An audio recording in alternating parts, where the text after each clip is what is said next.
Have you ever met someone who built something remarkable, a real business, with real clients, real staff, real revenue, and yet somehow still could not afford to fix their car? Maybe that person is you. Maybe you've spent years doing everything right, writing the business plan, finding the clients, hiring the team, managing the cash flow, showing up every single day when every rational voice said the risk was too great. And somewhere in the middle of all that sacrifice, you told yourself a story that felt like discipline but was quietly becoming destruction. The business needs it more than I do. What if I told you that belief, the one that feels like strength, is the exact thing that is hollowing you out from the inside? What if one woman's painful 5-year lesson could show you the difference between building a business and being consumed by one? Stay with me until the end, because this story is about more than money. It is about what you believe you deserve, and what happens when you finally decide to act like you deserve it. In a mid-sized city built on commerce and ambition, there lived a 35-year-old entrepreneur named Anastasia. Anastasia was, by every visible measure, a success story. 5 years earlier, she had started with nothing but a sharp idea, a borrowed laptop, and the terrifying freedom of having no backup plan. She had written her first proposal at a kitchen table. She had landed her first client through a cold message that she rewrote 14 times before sending. She had handled the bookkeeping, the deliveries, the customer complaints, and the restocking herself, all of it every day before she could afford to hire anyone.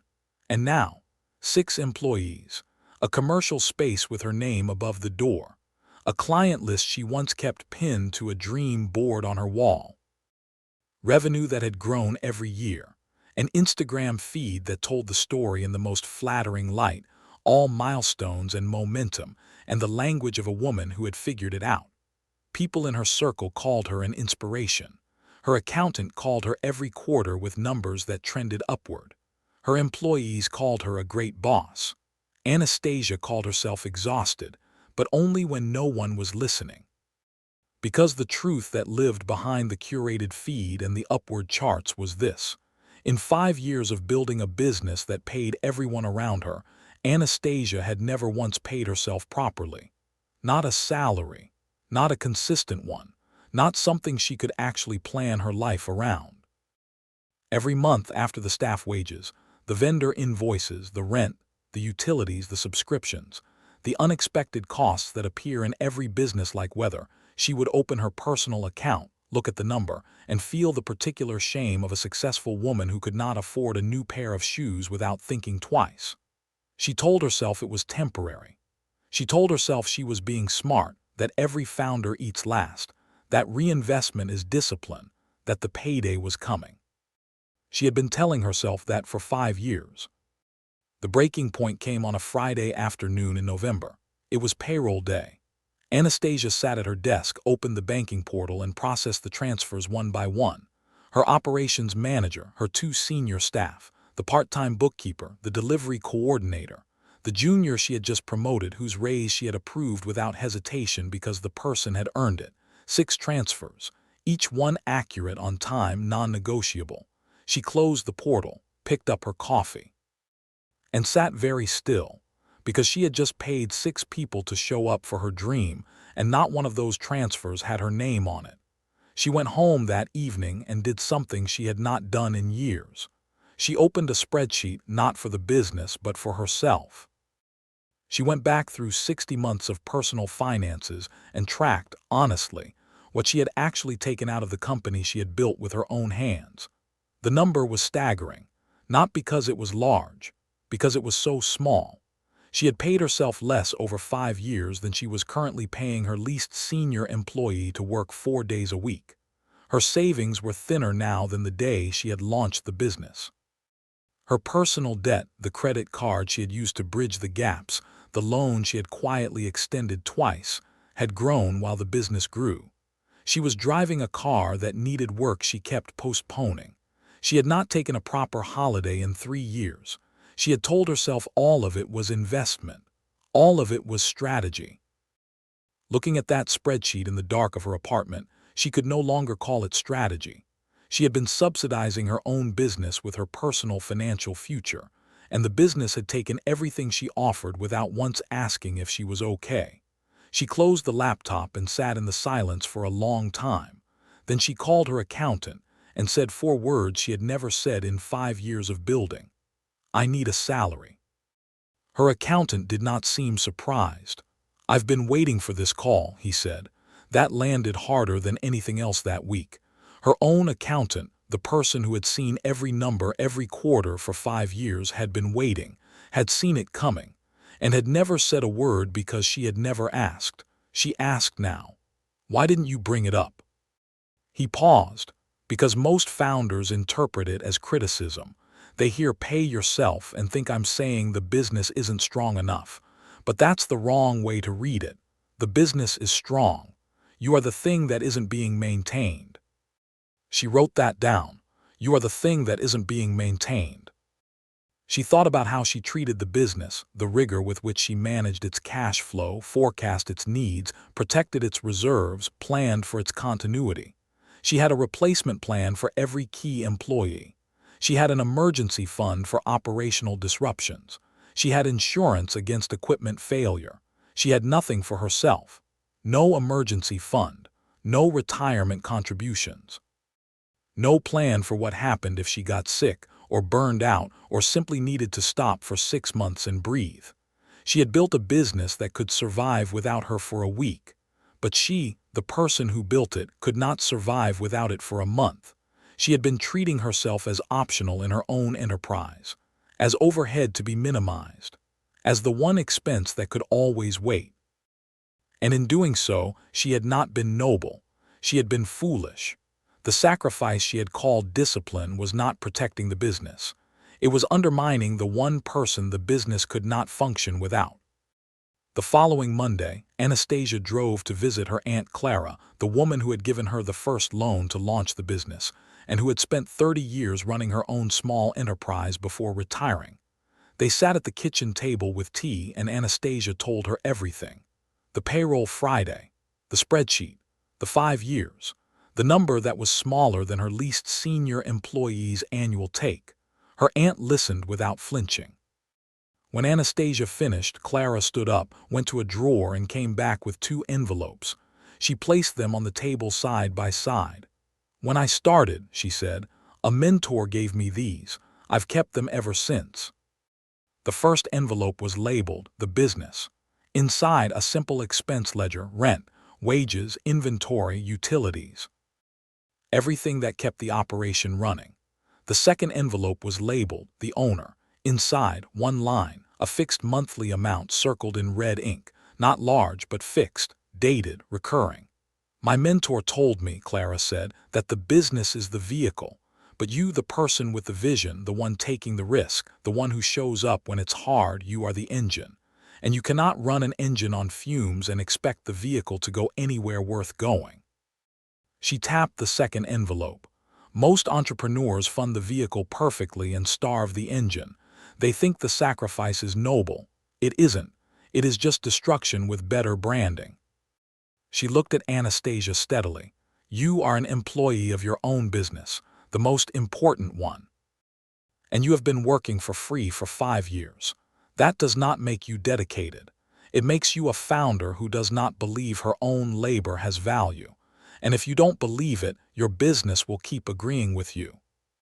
Anastasia drove home with both envelopes on the passenger seat. She did not sleep well that night, but she woke up the next morning knowing exactly what she needed to do. The change Anastasia made was not dramatic, it was structural. She sat down with her accountant and they did the exercise properly. They looked at what the business was generating. They identified a number, modest, honest, non-negotiable, that represented a real salary for the role she played. Not a bonus, not a reward for good months. A fixed transfer to her personal account on the first of every single month, treated with the same seriousness and the same priority as any other line on the payroll. The first transfer was uncomfortable. She watched the money leave the business account and felt a familiar anxiety, the old voice that said, "What if we need that? What if next month is slow? What if something breaks?" the same voice that had kept her unpaid for 5 years. She let it speak. And then she let the transfer complete anyway. The second month was easier. The third easier still. Something began to shift, not in the business first, but in her. She started making personal financial decisions differently, not from scarcity or guilt, but from a baseline of stability she had not felt in years.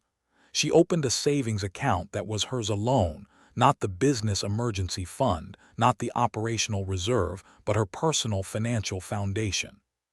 She began making small, deliberate contributions every month. She booked the car in for repairs she had been postponing for 8 months. She moved to the apartment she had been meaning to upgrade for 3 years.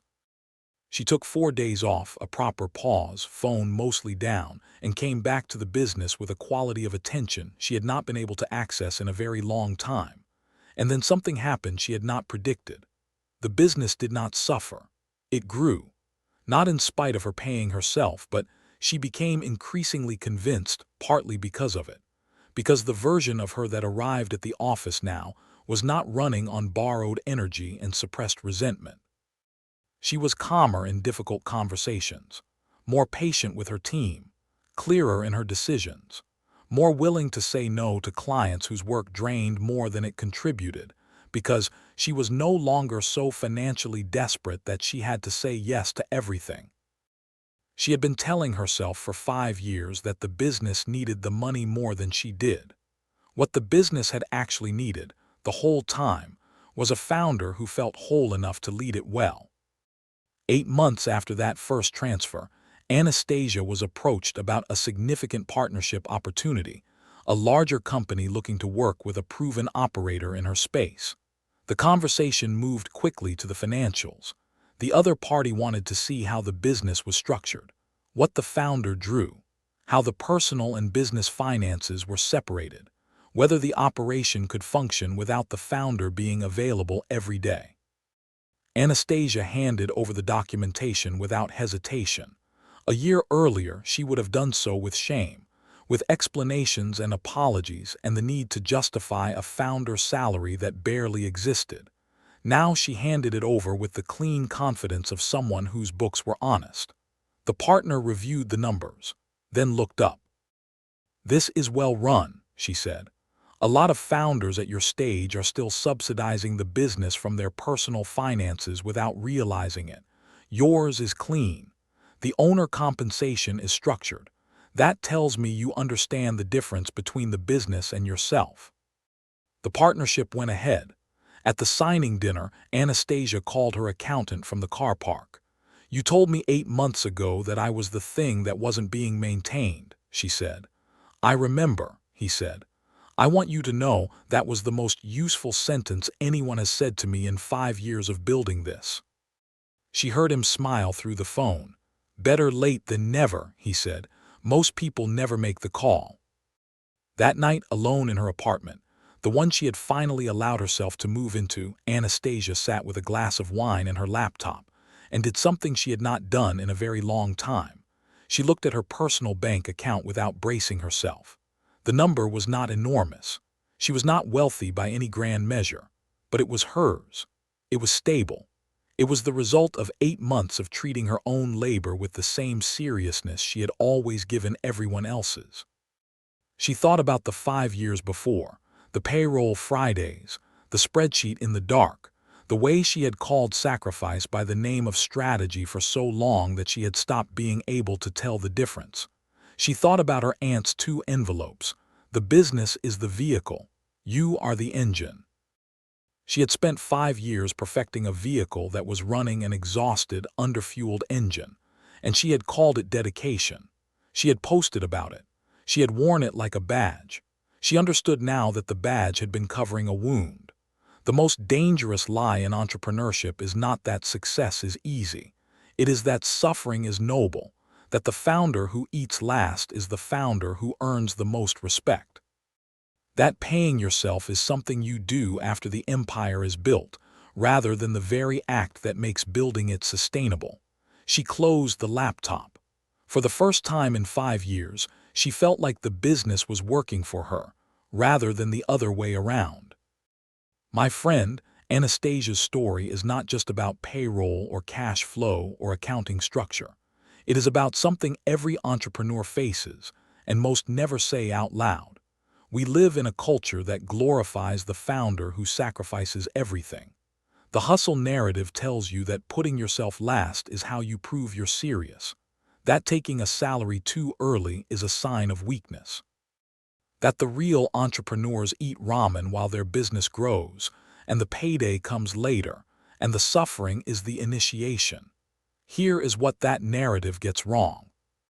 You are not separate from your business. You are its most critical infrastructure. When you fail to pay yourself, you are not being disciplined. You are underfunding the person whose judgment, energy, vision, and resilience the entire operation depends on. You are asking the engine to run indefinitely on nothing and wondering why the vehicle keeps stalling. Paying yourself is not greed. It is not premature. It is not something you earn after the revenue hits a certain number. It is a declaration that your labor has value. That the risk you took, the sleep you lost, the comfort you sacrificed, the safety net you walked away from deserves to be compensated. Not someday, not after the next milestone. Now, the business that cannot afford to pay its founder a modest salary is not a thriving business.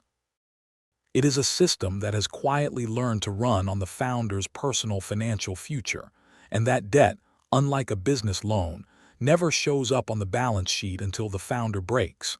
Anastasia built something real. She simply forgot for 5 years to build herself into it. Don't make her mistake.